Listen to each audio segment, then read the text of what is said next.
On this episode of AV Week, we are live from the 2020 BLC. We have a conversation with sponsors, supporters, and also those in attendance about what this event is and where both the AV industry and the economy is going in the next 12 months. All that and more next on AV Week.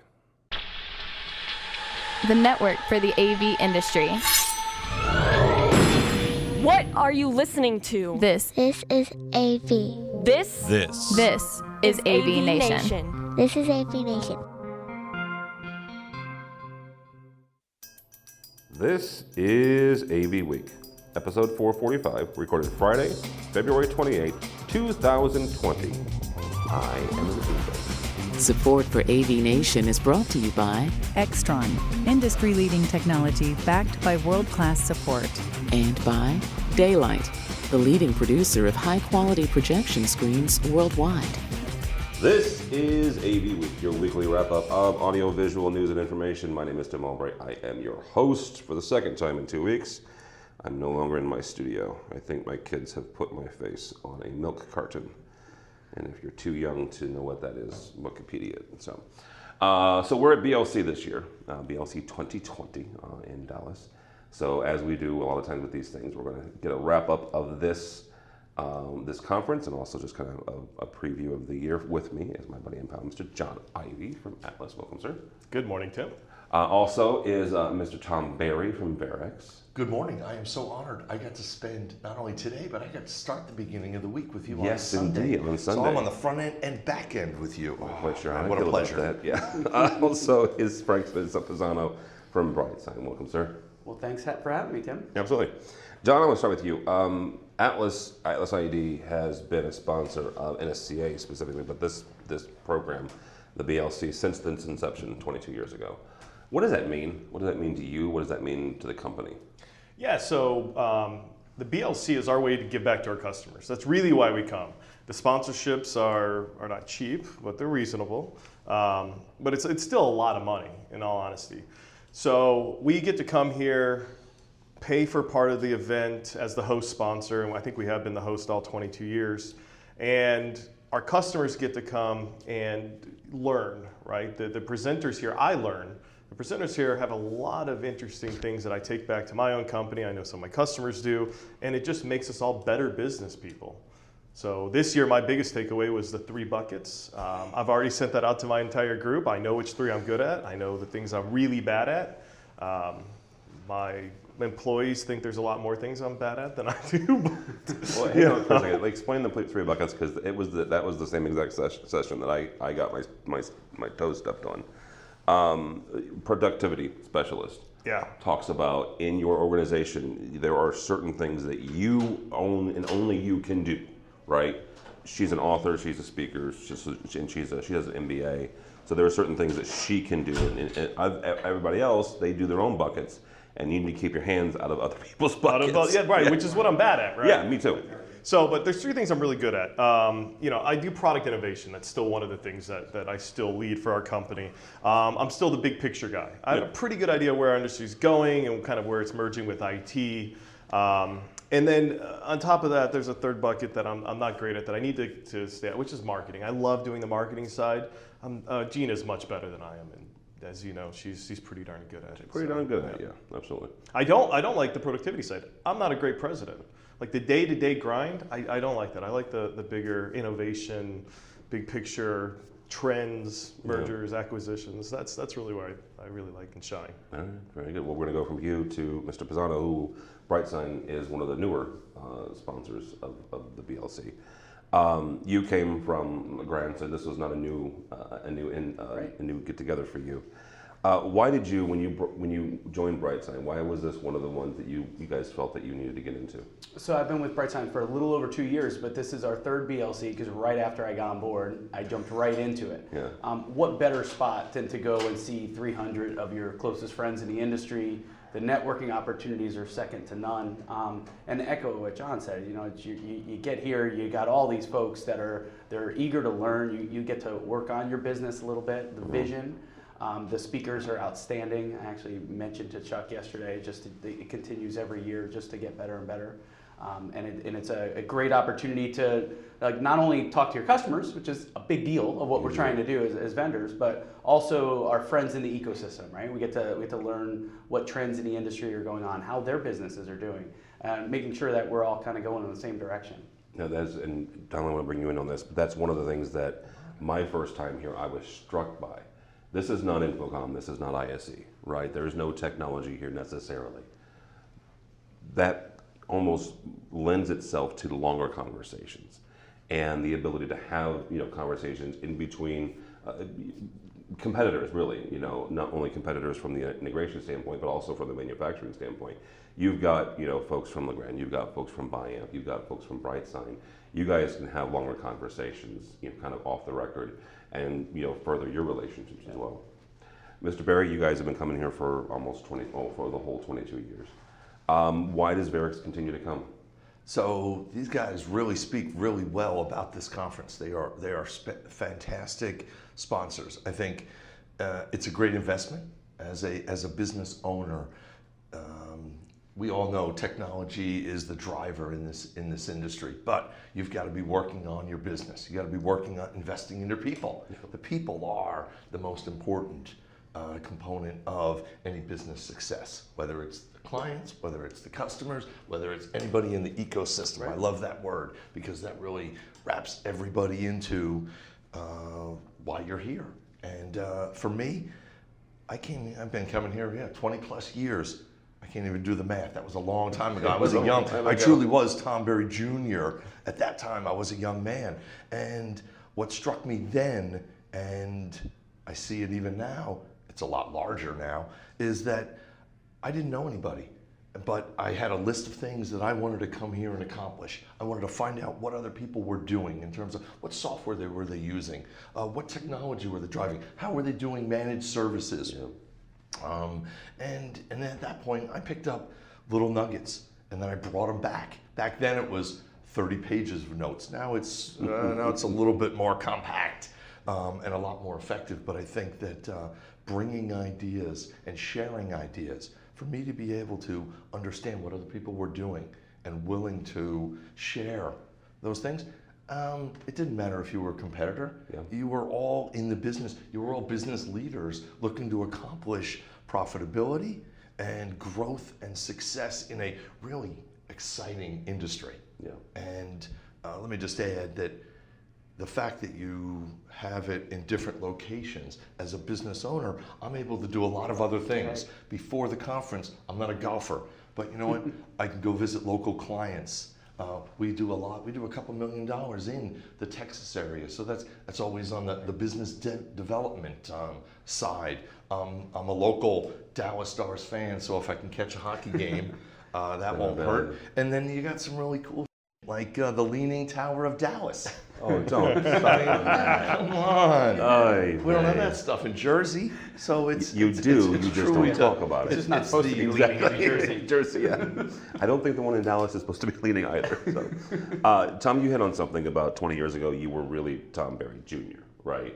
And I want to get you and John to comment on this real quickly. John, you're second generation, and you and I have had conversations about this, both on and off the record. Tom, you're second generation, right? Third generation. Third generation. Both of your dads have now basically retired, right? What does it mean to be second or third generation in this industry as technology has advanced and evolved, but you've been in this, basically, John, you were painting or painting the speaker factory at one point at 5 or 6 years old or something. Yeah. Not that your dad broke any child labor laws. I'm not family business. Suggesting that. So, yeah. but still, we are exempt family. Yes, right. So you've been in it since you were born, basically. Yeah, both Tom and I have pretty big shoes to fill. So actually, I came to my first BLC, which was the second 21 years ago. Was my first, and I talked with Chuck, and I was 21 years old at the time. So half of my life ago was my first experience at BLC.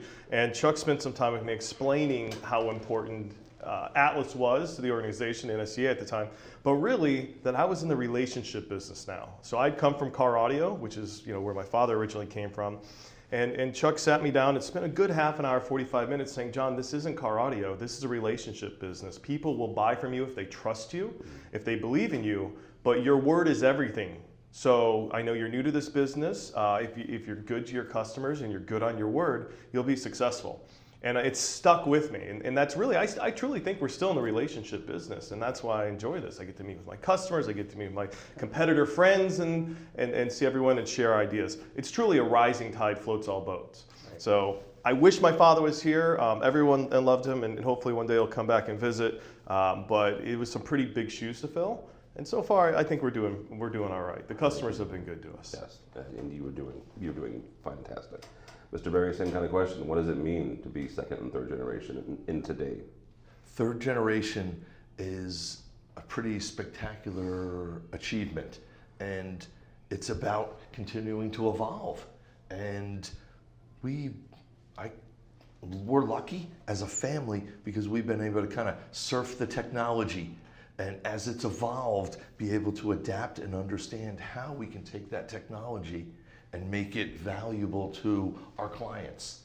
And to be able to do that, it's about the people. And whether it's the internal client, your employees, or the external client and all your partners, that's something you have an obligation to continue that. That's kind of what keeps me up at night, is the responsibility, is the thought of taking care of all those families, all these people that have invested their lives in a really important industry. Yeah. And this show gives people the opportunity to come together and share that, and that's special. Yeah, absolutely.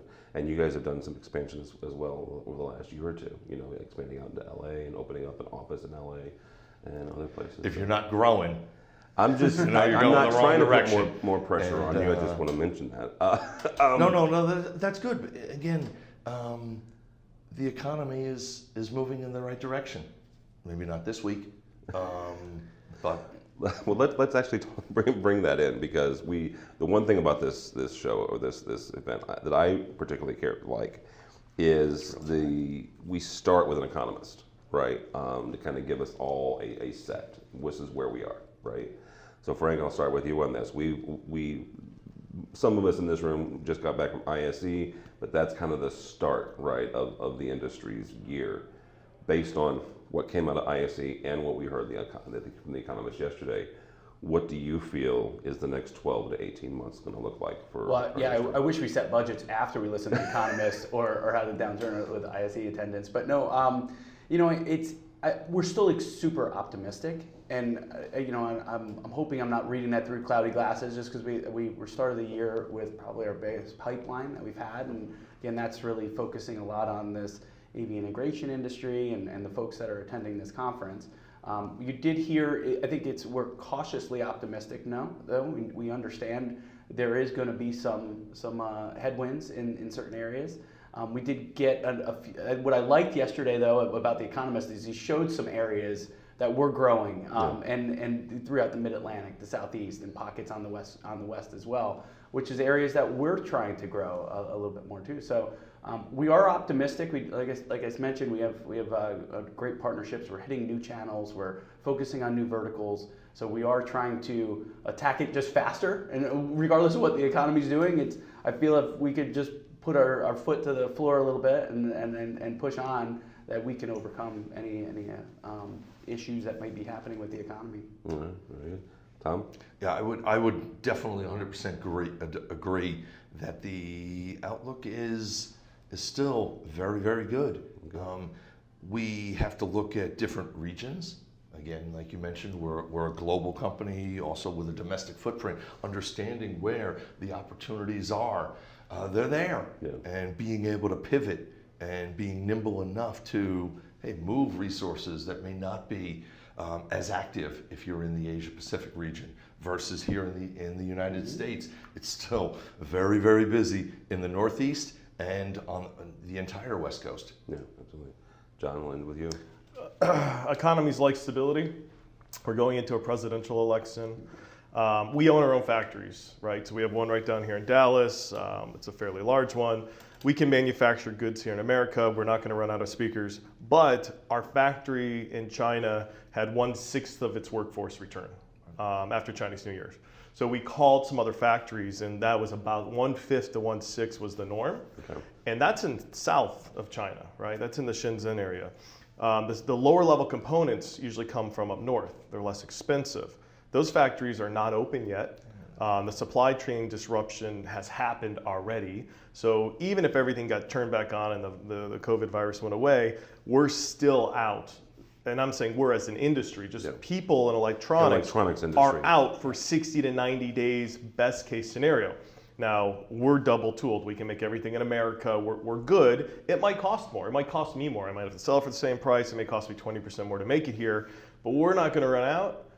There's going to be disruption in the industry. If you're relying on a supplier, and this is just my personal opinion, and you ask them if they're going to have a problem and they say no issue, either they don't know or they're lying.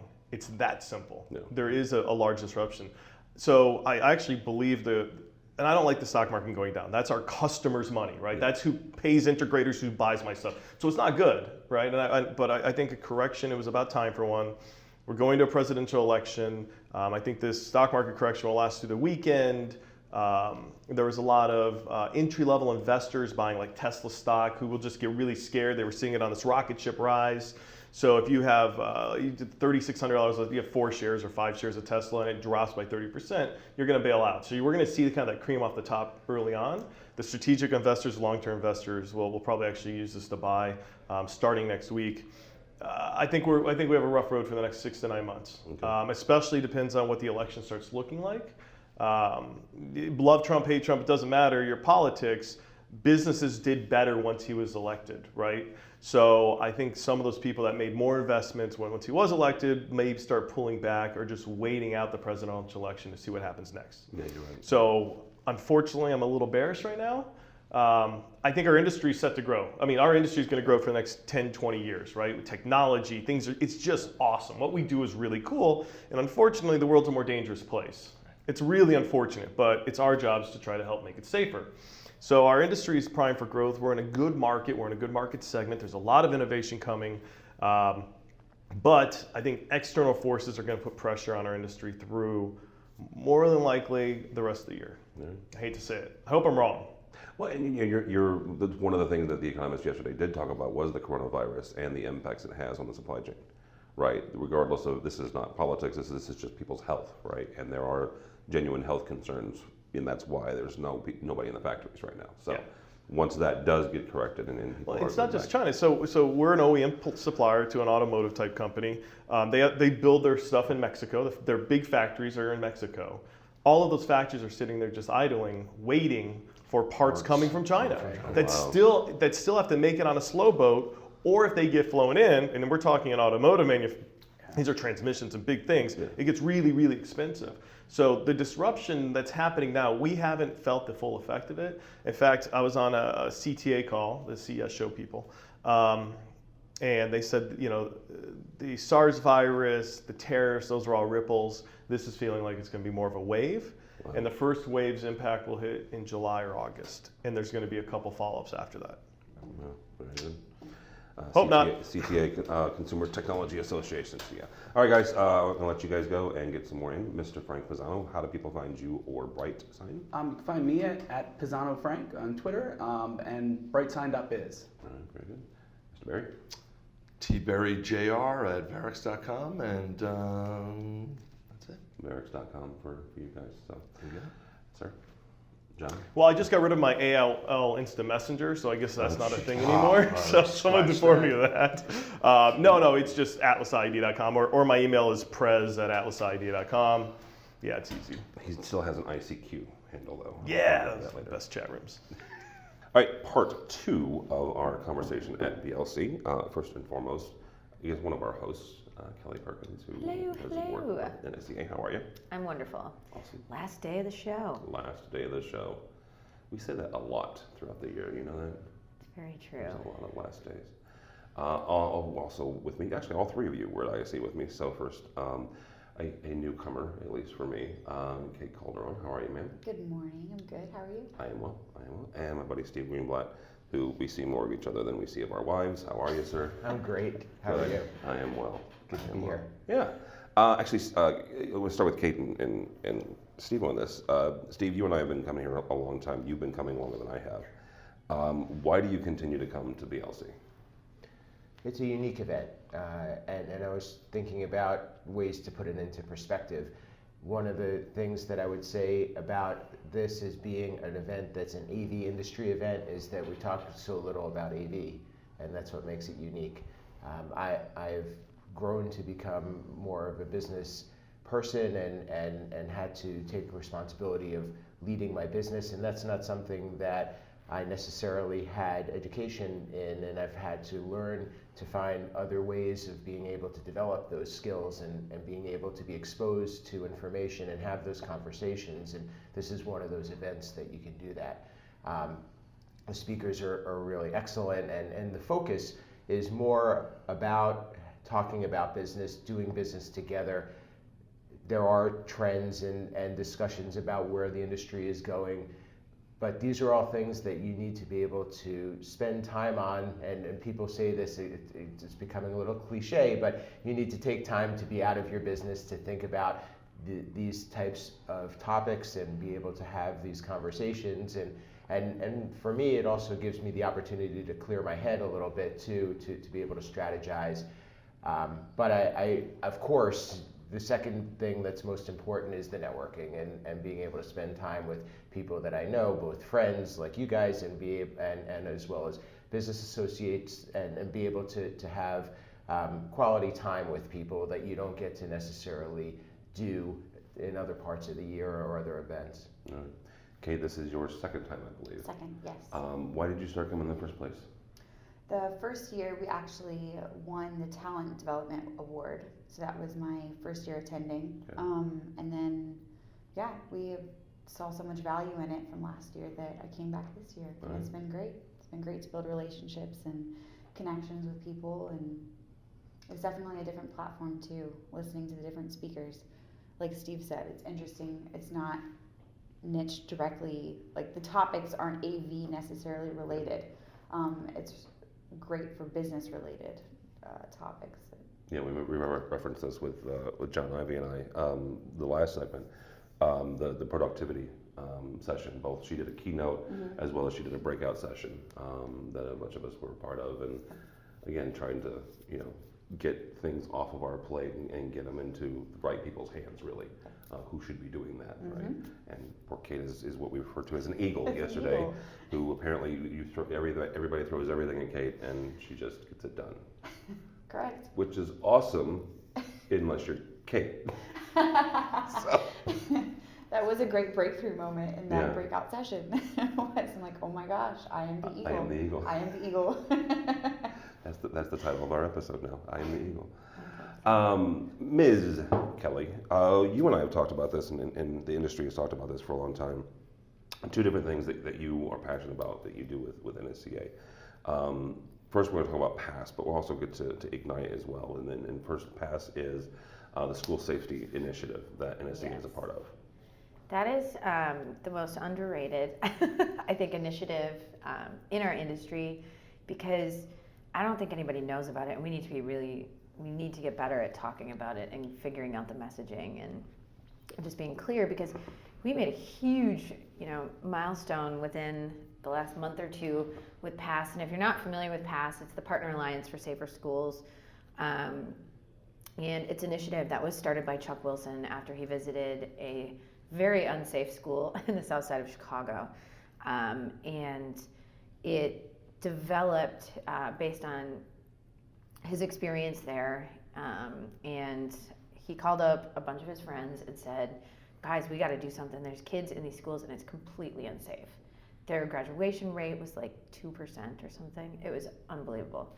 So he got with a bunch of industry folks and started creating these guidelines, and they're based on technology.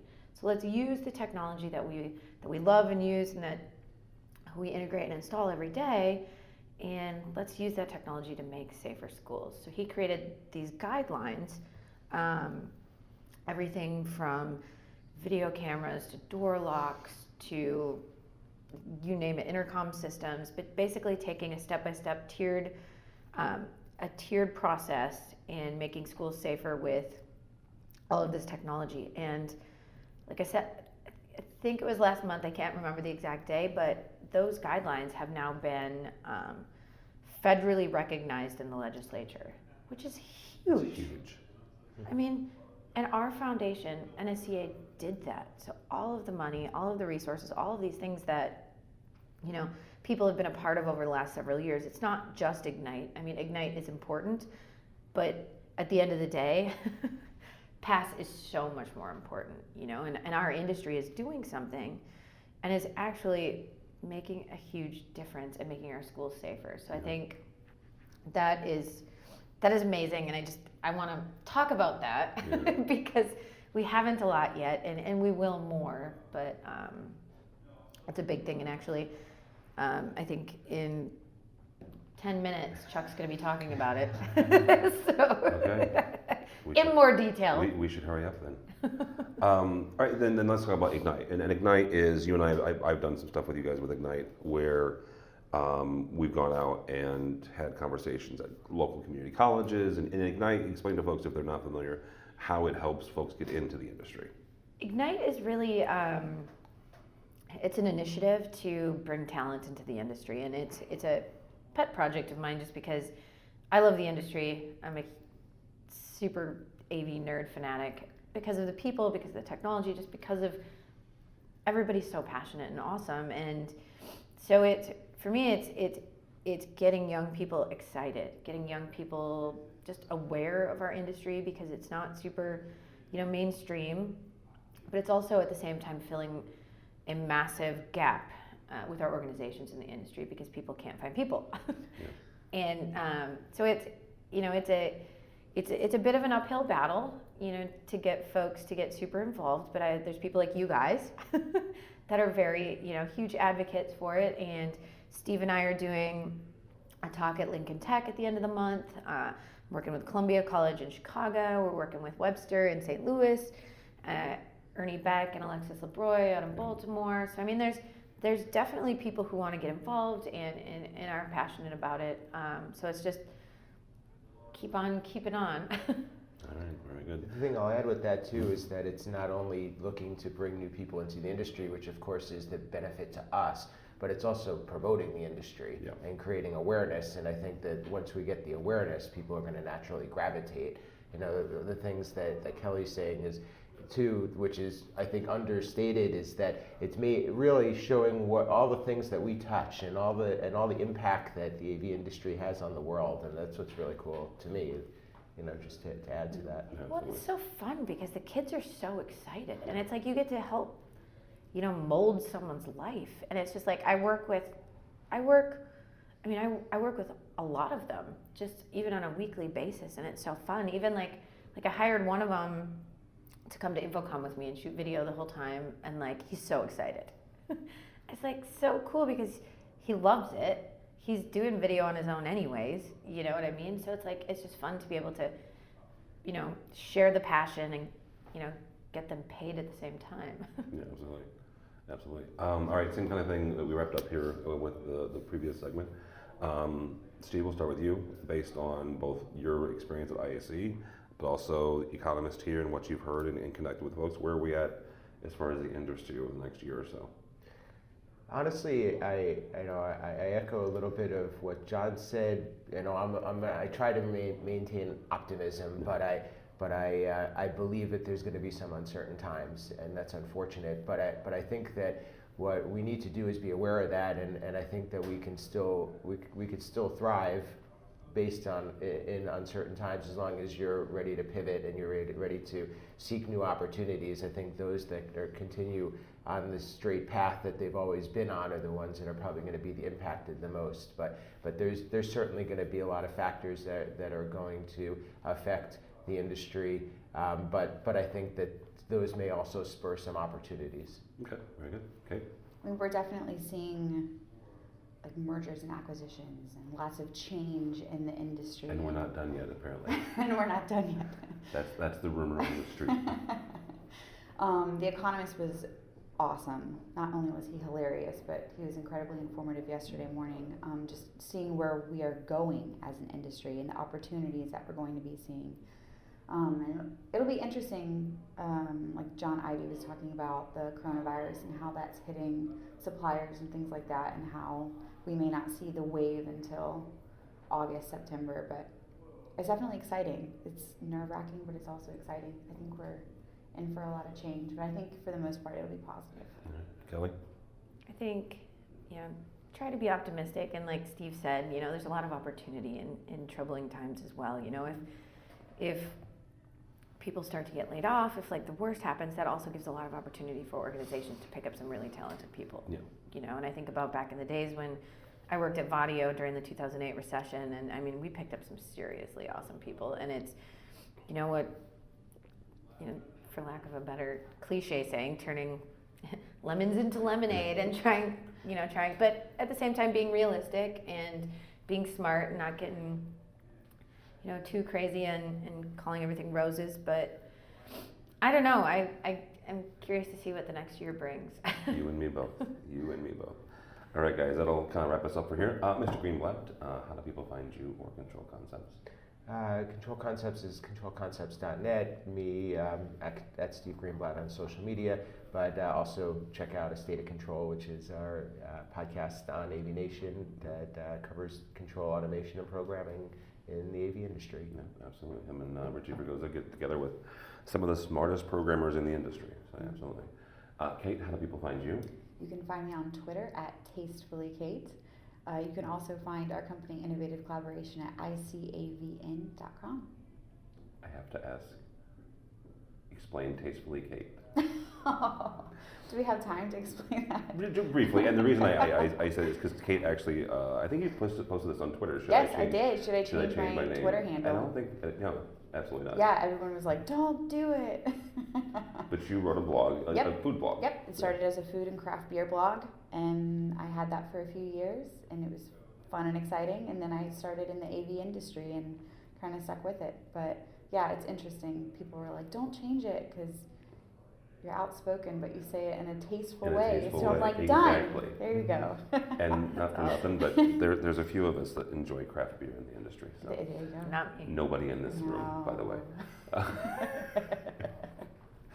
Kelly, how do people find you, or how do people find NSCA, or any of your people? I'm at kellyp.perkins at gmail.com and Kelly P. Perkins on Twitter, nsca.org, igniteyourcareer.org, pass.org, all the orgs.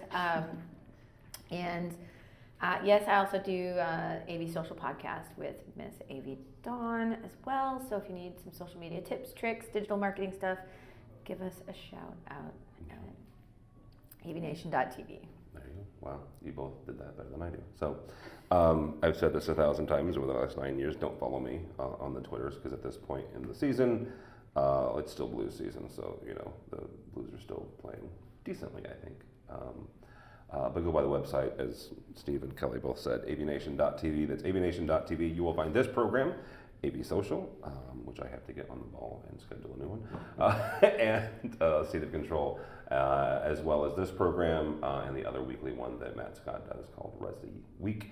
He looks at the residential side of the AV industry. So also while you're there, check out our supporter section. These are the folks who help us financially, help us bring you AVWeek and ResiWeek and State of Control and AV Social. And in about 2.5, 3 months' time, Infocom. Oh my God. Sorry. So excited. It's so exciting, but it's also right there already. I just got done being out of the country, and my time clock is already just now. It's not like you're traveling or anything. And you can check me out if you're in Santa Clara in 2 weeks at the Alamo E4 event. I'm doing a panel on esports, and if you miss that one, I'll be at the one in DC in 2 weeks after that, the first week of April. I think that's it between now and Infocom, so we'll see. But yeah, all that and more at avnation.tv. That's avnation.tv. Thanks so much for listening. That is all the time we have for AV Week.